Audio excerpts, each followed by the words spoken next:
Hello dear students, welcome to another lecture of Prime Tutors. कैसे आप सब लोग? उम्मीद करता हूं आप सब लोग अच्छे से होंगे।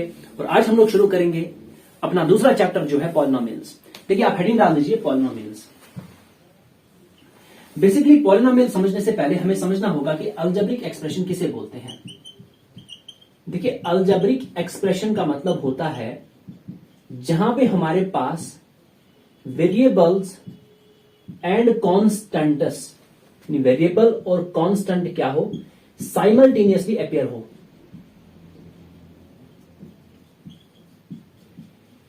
साइमल्टेनियसली अपियर होने का मतलब यह है कि हमें एक एक्सप्रेशन ऐसी दिख रही है जहां पे हमारे पास वेरिएबल भी है और कांस्टेंट भी है। जैसे बचपन में हम लोग करते थे 4 + 2 = 6, तो ये एक इक्वेशन थी। अगर मैं यहां पे इज इक्वल टू को हटा दूं, यानी इज इक्वल टू को हटा दूं, तो ये एक एक्सप्रेशन थी। यानी इस एक्सप्रेशन में हमारे पास दोनों 4 और 2 ये दोनों क्या है कि आपके कांस्टेंट्स हैं। अगर मैं यहां पे कुछ वेरिएबल्स को भी डाल देता हूं, 4x + 2y, अब यहां पे मैंने दो वेरिएबल यानी दो कांस्टेंट के साथ साथ मैंने यहां पे दो वेरिएबल डाले x और y। अब ये कैसी एक्सप्रेशन बन गई? ये बन गई एक अलजेब्रिक एक्सप्रेशन। एक्सप्रेशन का मतलब होता है जहां पे टर्म्स होती है, यानी जहां पे हमारे पास कलेक्शन ऑफ टर्म्स होती है उसको बोलते हैं एक्सप्रेशन। यानी हमारे पास 2-3 टर्म्स है तो एक्सप्रेशन कहलाएगी। अब एक्सप्रेशन में अगर हमारे पास कांस्टेंट और वेरिएबल दोनों एक साथ नजर आ रहे हैं तो वो कैसी एक्सप्रेशन है? वो अलजेब्रिक एक्सप्रेशन है। तो अलजेब्रिक एक्सप्रेशन जब हमने देख ली 4x + 2y, इसी तरह से 2x + 7y + 3z, ये भी एक अलजेब्रिक एक्सप्रेशन है। हमने देखा इस वाली अलजेब्रिक एक्सप्रेशन में 4 और 2 कांस्टेंट थे, वहीं x और y हमारे वेरिएबल थे। दूसरी वाली अलजेब्रिक एक्सप्रेशन में 2, 7 और 3 कांस्टेंट है, x, y और z हमारे वेरिएबल्स हैं। तो एक अलजेब्रिक एक्सप्रेशन में जो कि वेरिएबल और कांस्टेंट एक साथ अपियर होते हैं, साइमल्टेनियसली अपियर होते हैं, दैट मीन्स हमारे पास बहुत सारे वेरिएबल्स और बहुत सारे कांस्टेंट्स एक अलजेब्रिक एक्सप्रेशन में हो सकते हैं। लेकिन अगर हम खास एक special kind of algebraic expression की बात करें जहां पे सिर्फ एक ही वेरिएबल होगा, जैसे हमने लिखा 2x + 3, तो ये एक ऐसी अलजेब्रिक एक्सप्रेशन है जहां पे सिर्फ वेरिएबल एक है, वो है x। अगर हमने लिखा 4y + 8, ये भी एक ऐसी अलजेब्रिक एक्सप्रेशन है जहां पे सिर्फ एक ही वेरिएबल है, वो है y। अगर हमने लिखा 7z - 9, तो ये भी एक ऐसी अलजेब्रिक एक्सप्रेशन है जहां पे हमारे पास एक ही वेरिएबल है, वो है z। तो हमारे पास ऐसी अलजेब्रिक एक्सप्रेशन हो सकती है जहां पे हमारा वेरिएबल कैसा हो, सिर्फ एक वेरिएबल हो, यानी x, y या z सिर्फ एक ही हो, तीनों एक साथ नहीं है, या दो नहीं है, या दो से ज्यादा हमारे पास वेरिएबल्स नहीं है। तो ये खास तरह की अलजेब्रिक एक्सप्रेशन जब हमने देखी जहां पे सिर्फ एक वेरिएबल होता है तो उनको बोलते हैं हम लोग, जैसे ये हमारे पास होगी एक्सप्रेशन इन वेरिएबल x। लेकिन इस वेरिएबल का कुछ पावर भी हो सकता है। आप जानते हैं, यानी हर कोई बेस अगर हम वेरिएबल को बनाए तो उसका एक्सपोनेंट भी हो सकता है। जैसे हमारे पास x की पावर 2, बेसिकली ये मिसनॉमर है, याद रखना इस बात को। जब हम पढ़ते हैं x की पावर 2 हम लोग गलत पढ़ते हैं। बेसिकली क्या होता है, x जो हमारा है ये कहलाता है बेस, और जो हमने ऊपर 2 लिखा है ये इसका कहलाता है एक्सपोनेंट। और इस पूरी चीज को मिला के हम लोग कहते हैं पावर। शायद आपको ये बात किसी ने नहीं कही हो, लेकिन क्योंकि अब मिसनॉमर है, केमिस्ट्री में भी आपको बहुत सारे मिसनॉमर देखने को मिलेंगे जहां पे हम लोग जो बोलते आ रहे हैं वही बोलना पड़ता है। यहां पे भी हमारी जबान पे चढ़ गया x की पावर 2, x की पावर 2, बेसिकली ये गलत है, लेकिन अब हम बोलते आ रहे हैं, अब सबको समझ में आ रहा है कि x की पावर 2 का मतलब x बेस है, 2 एक्सपोनेंट है। तो बेसिकली क्या है, ये x है, ये हमारा बेस होता है, और जो ये 2 है ये हमारा एक्सपोनेंट होता है, और इस पूरे को मिला के हम लोग बोलते हैं पावर। तो लेकिन अब हमारी जबान पे ये बात चढ़ गई है x की पावर 2, x की पावर 2, तो आप भी इसी बात को मानेंगे, x की पावर 2 का मतलब हो गया x बेस है, 2 हमारा एक्सपोनेंट है। बिल्कुल सही बात। देखिए, अब हमारे पास वेरिएबल के एक्सपोनेंट कुछ हो सकते हैं, यानी वेरिएबल की कुछ पावर हो सकती है, जैसे x की पावर 3, x की पावर 2। अब मैंने इस तरह की अलजेब्रिक एक्सप्रेशन ली, मैंने अब special type of algebraic expression ली जहां पे मैं सिर्फ एक वेरिएबल को ले रहा हूं। जैसे मैंने लिया 4x² + 2x + 1। ये एक ऐसी अलजेब्रिक एक्सप्रेशन है जहां पे सिर्फ हमारे पास एक वेरिएबल है, और वो वेरिएबल कौन है? वो है x। बाकी और कोई वेरिएबल नहीं है।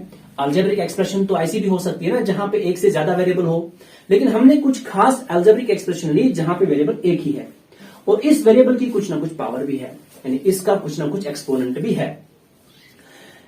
अब देखिए ये पावर हमारा कुछ भी हो सकता है, ये पॉजिटिव, नेगेटिव या हमारे पास फ्रैक्शन में भी हो सकता है। जैसे हमने लिया 4x की पावर 3/2 प्लस 2x की पावर 1/2 प्लस 1, या हमने लिया square root of 2x plus 1। इन दो एक्सप्रेशंस में हमारे पास x का जो पावर है वो कैसा है, वो एक इंटीजर नहीं है, यानी वो हमारे पास इंटीजर नहीं है, फ्रैक्शन है। इसी तरह से हम लोग x की नेगेटिव पावर भी ले सकते हैं, 4x की पावर -3 प्लस 2x की पावर -1 प्लस x। ये भी अलजेब्रिक एक्सप्रेशन सिर्फ वेरिएबल x में है, लेकिन यहां पे x की पावर हमारे पास नेगेटिव भी आ गई। अगर हम लोग ऐसी अलजेब्रिक एक्सप्रेशन लेते हैं जहां पे सिर्फ एक वेरिएबल हमने लिया, उसको हम लोग p ऑफ x से डिनोट कर सकते हैं। और ख्याल ये रखा कि जब भी हम लोग इस वेरिएबल की पावर लेते हैं, वेरिएबल का एक्सपोनेंट लेते हैं, वो ना तो कभी नेगेटिव हो ना ही कभी फ्रैक्शन हो। यानी हमने लिखा 2x स्क्वायर प्लस 3x। देखिए इस अलजेब्रिक एक्सप्रेशन और इसमें फर्क है। इसमें फर्क यह है कि जो x यहां पे है वेरिएबल, उसकी पावर हमारे पास पॉजिटिव है, नेगेटिव यहां पे है। तो हमें इस तरह की अलजेब्रिक एक्सप्रेशन नहीं लेनी है, बल्कि हमें ऐसी अलजेब्रिक एक्सप्रेशन लेनी है जहां पे वेरिएबल का पावर या तो हमारा पॉजिटिव हो या फिर जीरो हो, नेगेटिव और फ्रैक्शन नहीं हो सकते। और इस तरह की अलजेब्रिक एक्सप्रेशन को हम लोग बोलते हैं पॉलिनोमियल। तो डियर स्टूडेंट्स, आपने याद रखा कि पॉलिनोमियल उस अलजेब्रिक एक्सप्रेशन का नाम है जिसमें हम लोग वेरिएबल का पावर हमेशा कैसा लेते हैं, नॉन नेगेटिव इंटीजर। यानी पॉलिनोमियल का मतलब होता है वो अलजेब्रिक एक्सप्रेशन जहां पे वेरिएबल जो हमारा है उसका पावर जो होगा हमेशा, यानी उसका एक्सपोनेंट कैसा होगा, नॉन नेगेटिव इंटीजर। यानी भाई इसका जो एक्सपोनेंट है वो हमेशा कैसा होगा, पॉजिटिव होगा, और साथ ही साथ क्या होगा, इंटीजर। फ्रैक्शन नहीं हो सकता और नेगेटिव नहीं हो सकता। और ये भी हमारे पास सिर्फ एक वेरिएबल की अलजेब्रिक एक्सप्रेशन होनी चाहिए जहां पे सिर्फ एक वेरिएबल हो, जैसे पॉलिनोमियल x। अगर मैं यहां पे लिखूं p of y is equal to 2y square plus 3y plus 1, तो ये भी हमारे पास पॉलिनोमियल है, बस फर्क इसमें और इसमें ये है कि ये पॉलिनोमियल इन y है और ये पॉलिनोमियल इन x था। तो डियर स्टूडेंट्स, एक नटशल में हमने पॉलिनोमियल से क्या समझा कि पॉलिनोमियल कोई भी ऐसी अलजेब्रिक एक्सप्रेशन होती है जहां पे वेरिएबल सिर्फ एक होगा और उस वेरिएबल का जो पावर होगा वो हमेशा नॉन नेगेटिव इंटीजर होगा। यानी पावर ना तो कभी नेगेटिव हो सकता है और ना ही कभी हमारी फ्रैक्शन हो सकती है। अच्छा, एग्जांपल के तौर पे हमने कुछ यहां पे अलजेब्रिक एक्सप्रेशन लिखी, आपको बताना है, बताइए इनमें से पॉलिनोमियल कौन है और पॉलिनोमियल कौन नहीं है। जैसे पहला हमने लिखा 3x प्लस 2y, दूसरा हमने लिखा 3x square plus 2x plus 1, तीसरा हमने लिखा 3x की पावर 1/2 प्लस 2x प्लस 7, ठीक है। फोर्थ हमने लिखा 2x की power -4 plus 3x square plus 7x। चौथा हमने लिखा, पांचवा हमने लिखा 4x plus 2y plus 7z। आइए एक एक करके देखते हैं कि इनमें से पॉलिनोमियल कौन है और पॉलिनोमियल कौन नहीं है। जैसे सबसे पहला पार्ट 3x प्लस 2y, देखिए ये एक अलजेब्रिक एक्सप्रेशन है, तो पॉलिनोमियल पहले अलजेब्रिक एक्सप्रेशन होना चाहिए, तो पहली बात तो ठीक है, लेकिन वो सिर्फ एक ही वेरिएबल में होना चाहिए। यहां पे वेरिएबल 2 है, तो यहां पे ही ये हो गया फेल। इसका मतलब ये हमारा पॉलिनोमियल नहीं हो सकता। तो बच्चों हमें एक एक करके देखना है। पहले देखना है कि अलजेब्रिक एक्सप्रेशन है, अगर है तो आगे बढ़ो। एक ही वेरिएबल में है, अगर है तो आगे बढ़ो। वेरिएबल की पावर नॉन नेगेटिव इंटीजर है, अगर है तो पॉलिनोमियल है, वरना नहीं है। इसका मतलब पहला वाला जो है ये पॉलिनोमियल नहीं है। दूसरा, अलजेब्रिक एक्सप्रेशन है, हाँ है सर, क्योंकि वेरिएबल और कांस्टेंट एक साथ अपीयर हो रहे हैं, तो अलजेब्रिक एक्सप्रेशन हो गया। उसके बाद क्या ये एक ही वेरिएबल में है, हाँ सर, यहां पे सिर्फ x ही है, तो एक ही वेरिएबल है, वो है हमारा x।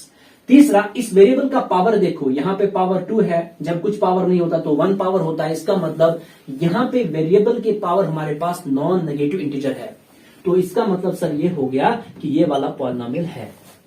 तीसरे को देखते हैं, 3x की पावर 1/2, यहां पे x की पावर 1/2 है, फिर प्लस 2x प्लस 7।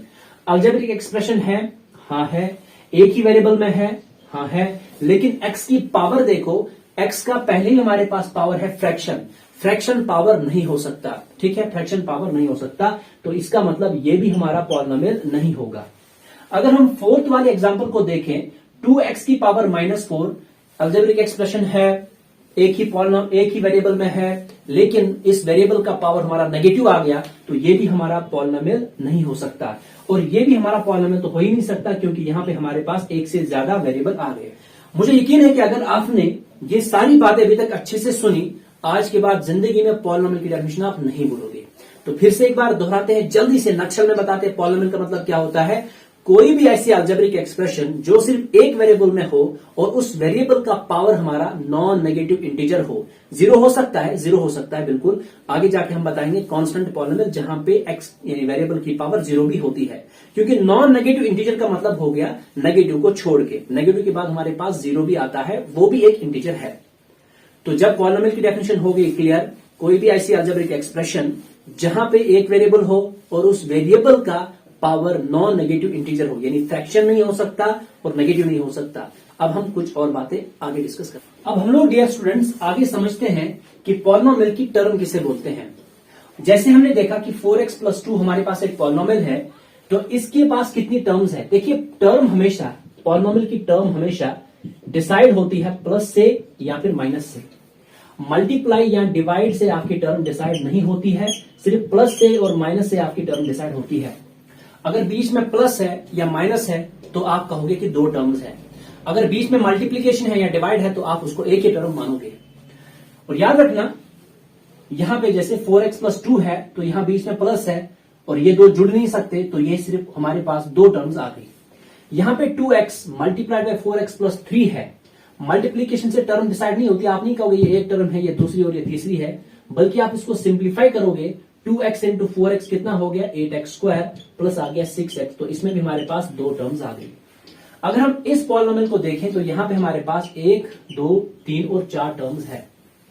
और जो आखिर में हमारे पास पॉलिनोमियल में कांस्टेंट अकेला रहता है, जहां पे वेरिएबल नहीं है, यहां पे हमारे पास 4 के साथ वेरिएबल है, यहां 8 के साथ वेरिएबल है, 4 के साथ वेरिएबल, 3 के साथ वेरिएबल, लेकिन 1 अकेला है जिसके साथ वेरिएबल नहीं है, तो इसको हम लोग बोलते हैं कांस्टेंट टर्म। 1 अकेला है, इसको हम लोग बोलते हैं कांस्टेंट टर्म।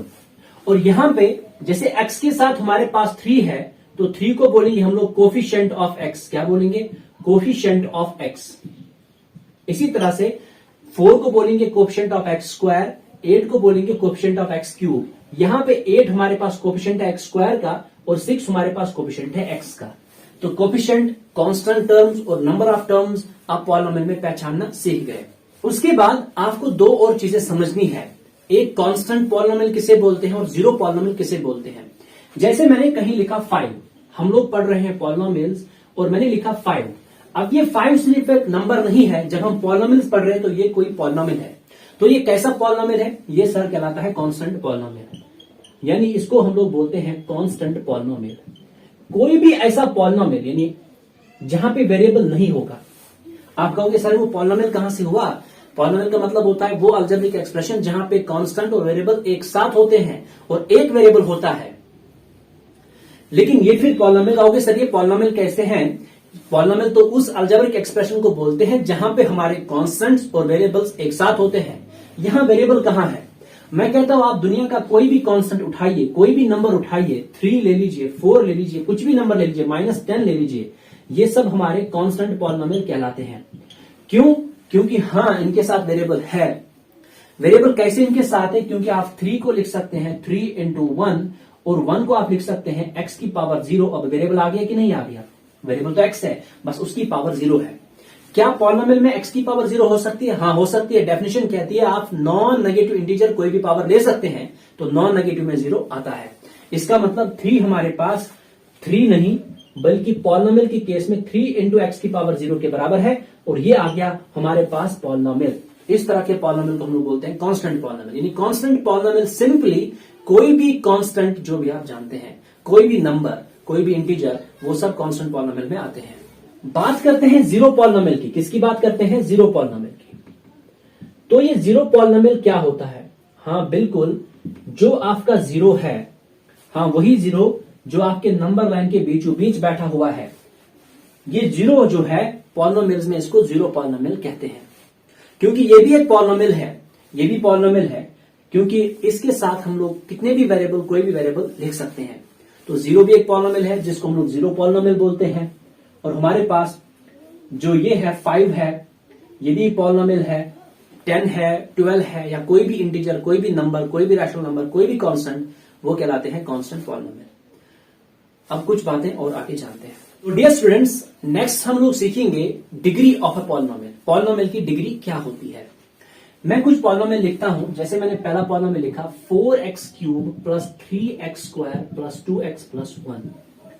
दूसरा पॉलिनोमियल मैंने लिखा 7x⁴ माइनस 2x² प्लस 3। तीसरा पॉलिनोमियल मैंने लिखा 2x प्लस 1। फोर्थ पॉलिनोमियल मैंने लिखा 10 और फिफ्थ पॉलिनोमियल मैंने लिखा 0।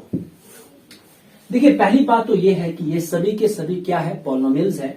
ये सब पॉलिनोमियल क्यों है, क्योंकि सबसे पहली बात ये अलजेब्रिक एक्सप्रेशन है, और ये अलजेब्रिक एक्सप्रेशन ऐसी है जहां पे सिर्फ एक वेरिएबल है, वो है x।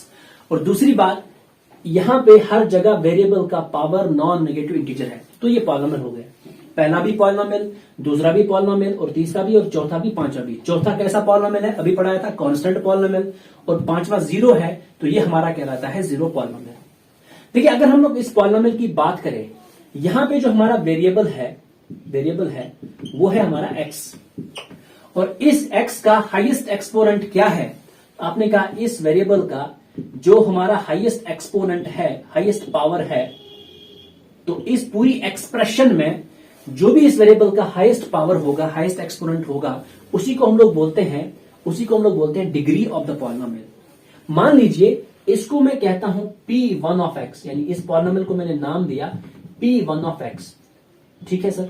तो जब ये P1 ऑफ x मैंने इसको नाम दिया है, तो मैं ये कहूंगा कि degree of P1 of x है बराबर 3 के, क्योंकि इस P1 ऑफ x पॉलिनोमियल में जो वेरिएबल हमारा x है, उसका हाईएस्ट पावर, उसका हाईएस्ट एक्सपोनेंट 3 है। इसी तरह से अगर हम लोग इस पॉलिनोमियल को देखें, यानी दूसरे में, इसकी डिग्री कितनी होगी, तो आपने कहा इसकी डिग्री सर 4 है, क्योंकि यहां पे जो वेरिएबल है उसकी डिग्री कितनी है, 4 है। उसका हाईएस्ट पावर कितना है, 4 है, तो इसकी डिग्री कितने हो गई, 4 हो गई। तीसरे पॉलिनोमियल को देखें तो देखने से पता चलता है कि इसकी डिग्री कितनी होगी। आपने कहा 1 होगी, क्योंकि यहां पे जो हमारा वेरिएबल है उसका हाईएस्ट एक्सपोनेंट क्या है, 1 है। लेकिन फिर हम फोर्थ पॉलिनोमियल को देख लेते हैं, जो हमारा कांस्टेंट पॉलिनोमियल है। यहां पे दो बातें आप याद रखना, कांस्टेंट पॉलिनोमियल की डिग्री और 0 पॉलिनोमियल की डिग्री, ये कभी भी आपको पूछा जा सकता है।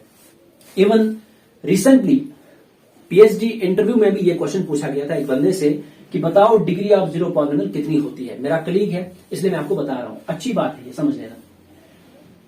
देखिए, जो फोर्थ हमारा है, जहां पे कांस्टेंट है 10, मैंने कहा 10 पॉलिनोमियल कैसे है, क्योंकि 10 को हम लोग 10 इंटू एक्स की पावर 0 लिख सकते हैं। अब ये हमारे पास अलजेब्रिक एक्सप्रेशन बन गई जो एक वेरिएबल में है और वेरिएबल की पावर नॉन नेगेटिव इंटीजर है। इस हिसाब से सर 10 पॉलिनोमियल होता है। क्या आप इस x का कोई और पावर ले सकते हैं? आपने x की पावर 1 लेना चाहा तो ले सकते हैं, नहीं 10 तो 10x के बराबर नहीं होता। आप कुछ और लेना चाहते हैं, x की पावर ले सकते हैं, नहीं, तो x की सिर्फ एक ही पॉसिबल पावर है, वो है 0। तो जब भी कोई कांस्टेंट हो, उसकी डिग्री पूछे, तो उस कांस्टेंट पॉलिनोमियल की डिग्री क्या होती है, 0। तो आपने कहा कि कांस्टेंट पॉलिनोमियल की डिग्री होती है 0। तो याद रखना इस बात को, degree of a constant polynomial, degree of a constant polynomial is always 0। तो कांस्टेंट पॉलिनोमियल की डिग्री हमेशा सर 0 के बराबर होती है। वही बात करें हम लोग 0 पॉलिनोमियल की, मैंने कहा 0 जो हमारा है, यहां मिटा देता हूं, तो ये आपने नोट कर लिया होगा कि degree of constant polynomial is 0। फिर से एक बार लिख लेते हैं, degree of a constant polynomial is 0। उसके बाद हम लोग 0 पॉलिनोमियल की बात करते हैं। सबसे पहली बात हमने ये समझा था कि ये 0 जो है, ये पॉलिनोमियल कैसे होता है, क्योंकि 0 एक नंबर है और 0 के साथ हम लोग वेरिएबल को रख सकते हैं। जैसे हमने 0 को लिखा 0 इंटू एक्स, हाँ लिख सकते हैं। अब 0 इंटू एक्स लिखने का मतलब ये एक अलजेब्रिक एक्सप्रेशन है x में, और x का पावर नॉन नेगेटिव इंटीजर है, इसका मतलब 0 एक पॉलिनोमियल हो गया। अगर ऐसे हम लोग देखें तो हम लोग इस 0 को 0 इंटू एक्स स्क्वायर भी तो लिख सकते हैं, क्योंकि आपने तो पढ़ा है कि 0 का मल्टीप्लीकेशन किसी के साथ भी कर दो तो वो 0 बन जाता है। इसका मतलब 0 के साथ एक्स स्क्वायर भी जोड़ दो। अगर इस बात को माने तो इस 0 पॉलिनोमियल की डिग्री होनी चाहिए 1। अगर इस बात को माने तो इस 0 पॉलिनोमियल की डिग्री होनी चाहिए 2। लेकिन फिर से हम इस 0 को 0 इंटू एक्स क्यूब भी तो लिख सकते हैं, क्योंकि एक्स क्यूब को 0 से मल्टीप्लाई करो तो वापस आएगा 0। ये भी एक पॉलिनोमियल हो गया। इस हिसाब से यहां पे 0 की डिग्री होनी चाहिए 3। तो क्या हम ये डिसाइड कर पा रहे हैं कि 0 की डिग्री आखिरकार है क्या? हम लोग डिसाइड नहीं कर पा रहे कि 0 की डिग्री आखिरकार 1 है, 2 है, 3 है, क्योंकि हम लोग x की पावर कुछ भी 0 के साथ लिख सकते हैं। इसीलिए हमेशा के लिए याद रखना, degree of 0 polynomial is not defined. Degree of 0 polynomial is not defined.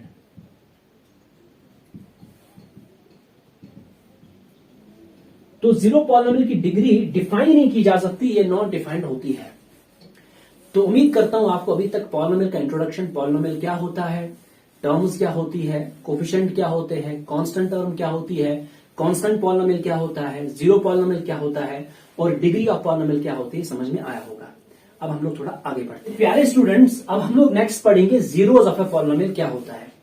मैं जानता हूं कि ये सब बातें आपने 9th में पढ़ी है, लेकिन अगर हमारे चैप्टर में पॉलिनोमियल्स है, मैंने पहले ही कहा था कि जब हमें पिछला वाला इस रिलेटेड आएगा तो ये खुद ब खुद हमारे लिए आसान हो जाएगा। दैट मीन्स कि हमें पिछली बातें सारी पॉलिनोमियल के बारे में पता होनी चाहिए। जब हमें ये सब बातें पता होंगी तभी हम लोग आगे इसको अच्छे से समझेंगे और कभी नहीं बोलेंगे। तो यकीन मानिए ये सब इंट्रोडक्शन आपके लिए काफी जरूरी होता है।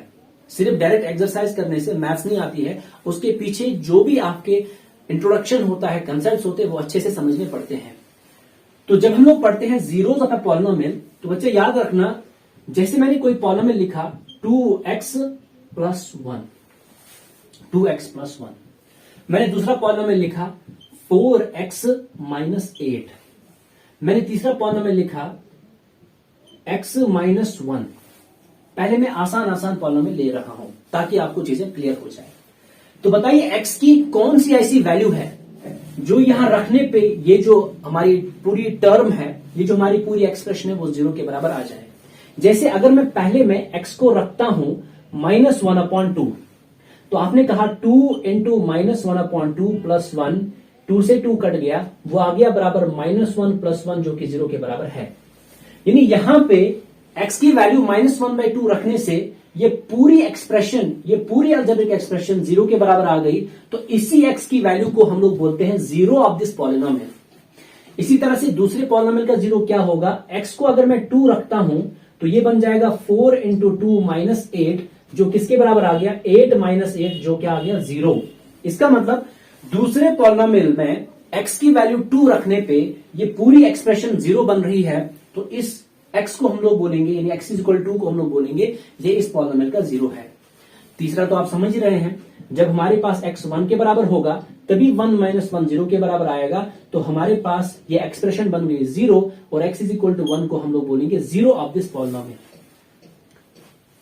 जीरोस ऑफ पॉलिनोमियल कैसे निकालते हैं, पॉलिनोमियल्स की फैक्टराइजेशन कैसे करते हैं, ये सारा का सारा आपने 9th क्लास में पढ़ा हुआ है। और उसके अलावा आपने 9th क्लास में कुछ 2-3 चीजें और पढ़ी थी, काफी इंपॉर्टेंट थी, जैसे फैक्टर थ्योरम और रिमाइंडर थ्योरम। मैं चाहता हूं आप उसे रिवाइज करें जब हमारा अगला लेक्चर आएगा, जिसमें हम लोग 10th के पॉलिनोमियल को शुरू करेंगे और इससे आगे जो हमारी कहानी होगी, पॉलिनोमियल्स को कैसे डिवाइड करते हैं, पॉलिनोमियल का डिवीजन एल्गोरिथम क्या होता है, वो सब चीजें अच्छे से सीख पाए। तो आप उनको पढ़ के आना। इससे पहले हम लोग थोड़ा आगे बढ़े, 10th के सिलेबस को शुरू करते हैं। मैं आपको कुछ और चीजें और याद दिलाना चाहता हूं, जैसे क्लासिफिकेशन ऑफ पॉलिनोमियल हम लोग बोलते हैं। ये स्टूडेंट्स, हम लोग पॉलिनोमियल्स की क्लासिफिकेशन हम लोग 2 बेसिस पे करते थे। एक नंबर ऑफ टर्म्स की बेस पे, दूसरा उसकी डिग्री की बेस पे। सर आपको याद रखना है, अगर हमारे पास पॉलिनोमियल में सिर्फ एक टर्म है उसको बोला करते थे हम लोग मोनोमियल। अगर हमारे पास 2 टर्म्स हुआ करती थी उसको हम लोग बोलते थे बाइनोमियल। काफी इंपॉर्टेंट है बाइनोमियल, याद रखना। 11th में सीधे जाके बाइनोमियल थ्योरम सबसे पहले आप पढ़ोगे, चैप्टर नंबर 8। काफी इंपॉर्टेंट है, बाइनोमियल को याद रखना। उसके अलावा आपने देखा था थर्ड, अगर हमारे पास 3 टर्म्स है किसी पॉलिनोमियल में उसको बोलते थे हम लोग ट्राइनोमियल। इसी तरह से हमारे पास 4 टर्म्स है तो टेट्रानोमियल, 5 टर्म्स है तो पेंटानोमियल। इसी तरह से आगे जाके जितनी भी हमारी टर्म्स होती है हम लोग उनको ऐसे क्लासिफाई करते थे। इसके अलावा हमारे पास डिग्री, अगर किसी पॉलिनोमियल की डिग्री 1 है तो हम लोग उसको बोलते थे लीनियर पॉलिनोमियल, शाबाश। अगर 2 है उसको बोलते थे हम लोग क्वाड्रेटिक पॉलिनोमियल। अगर 3 डिग्री है उसको बोलते थे क्यूबिक पॉलिनोमियल। अगर डिग्री 4 है उसको बोलते थे बाई क्वाड्रेटिक पॉलिनोमियल। इसी तरह से अगर डिग्री 5 है उसको बोलते थे पॉलिनोमियल ऑफ डिग्री 5। इसी तरह से हम लोग पॉलिनोमियल्स को क्लासिफाई करते हैं। तो डियर स्टूडेंट्स, अभी तक आपने जितना भी इंट्रोडक्शन पॉलिनोमियल का था, जो आपने, मैं जानता हूं कि आपको आता होगा, अगर नहीं आता होगा तो आपने रिवाइज किया होगा, जिसको नहीं आता उसको समझ में आया होगा। अब हम लोग सीधे सिलेबस पे जाएंगे और अपने क्लास 10th के जो भी हमारे सिलेबस में है एक्सरसाइजेस, क्वेश्चंस और सारे कंसेप्ट्स को भी इसी तरह से क्लियर करते जाएंगे। अच्छा, आज के लिए इतना ही। ठीक है, बाय बाय।